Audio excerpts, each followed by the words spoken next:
बच्चों, मी doctor Atul Kumar Bhatnagar from government PG college Khetri, associate professor, department of business administration.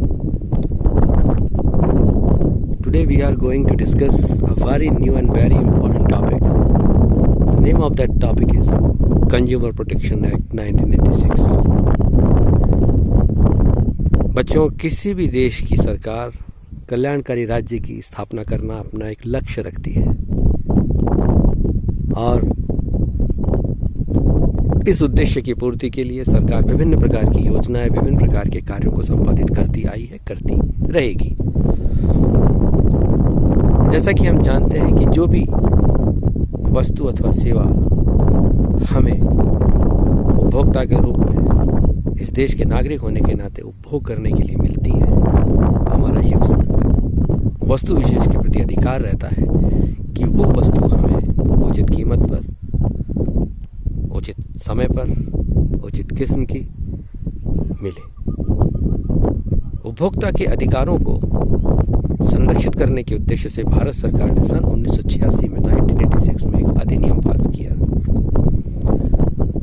इस अधिनियम का मुख्य उद्देश्य यही है कि कंज्यूमर जो उपभोक्ता है, उस उपभोक्ता की जो अधिकार जनित डिमांड्स हैं उनको संरक्षण प्रदान किया जाए. जैसा कि हम जानते हैं कि उपभोक्ता बाजार का राजा होता है.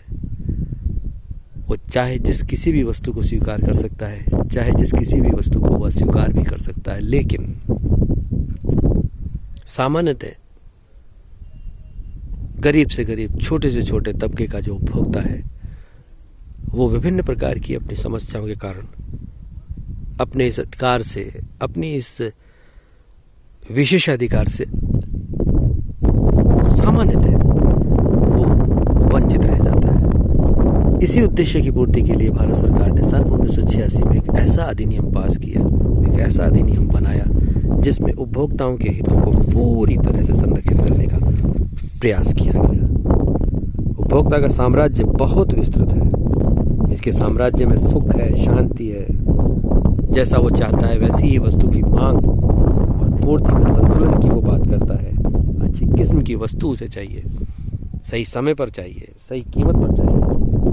उपभोक्ता संरक्षण अधिनियम की जो स्थापना का उद्देश्य है वो बेसिकली यही है कि एक उपभोक्ता जो चाहता है उसको उसी के अनुरूप वो वस्तु अथवा सेवा उपलब्ध कराई जाए.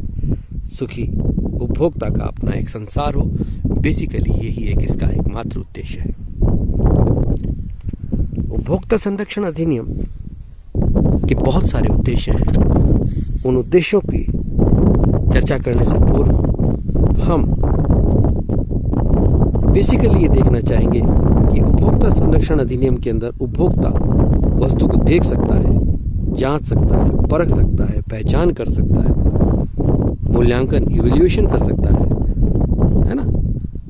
हर चीज को बारीकी से जांच करके ही उपयोग कर सकता है ताकि उसका शोषण ना हो सके. बेसिकली ई कॉमर्स के द्वारा जो संचालित क्रियाएं हैं, उन क्रियाओं पर कड़ा नियंत्रण रखने के उद्देश्य से और उपभोक्ताओं के हितों के लिए भी विशेष अधिनियम को निर्माण करना अनिवार्य हो गया था.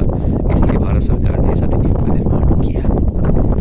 बाकी की बातें हम इसके उद्देश्यों के रूप में जरूर हम देखना चाहेंगे कि उपभोक्ता संरक्षण अधिनियम का उद्देश्य क्या है. उद्देश्य बेसिकली हमने यही बताया कि एक उपभोक्ता के अधिकार संरक्षित होने चाहिए. एक उपभोक्ता कब, क्या, कैसे, क्योंकि बेसिकली हमने देखा है कि जो पूंजीपति है, जो उत्पादक हैं, जो वस्तु विशेष अथवा सेवा का निर्माण कर रहे हैं, उत्पादन कर रहे हैं, विनिमय कर रहे हैं, वितरण कर रहे हैं, वो न तो सही समय पर माल बेचते हैं, माल का आर्टिफिशियल शॉर्टेज क्रिएट कर देते हैं, अत्यधिक कीमतें चार्ज करते हैं, मांग और पूर्ति में असंतुलन की स्थिति क्रिएट कर देते हैं और उपभोक्ता का शोषण जो है गाये बगाए वो करते रहते हैं. तो इन सिचुएशन, इन स्थितियों के अंतर्गत यही एकमात्र उद्देश्य देखने में आया है कि हम उपभोक्ता को संरक्षित करें, उपभोक्ता के जो हित हैं उसको संवर्धित किया जाए ताकि एक व्यक्ति जो कि निरीह है, जो कहीं कुछ नहीं कह सकता, सरकार उसको प्रोटेक्शन दे करके बेसिकली उसके हितों को संरक्षित करने का प्रयास करती है.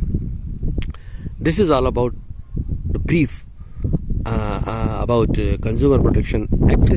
अब हम इसके बारे में, इसके उद्देश्यों की चर्चा करते हैं.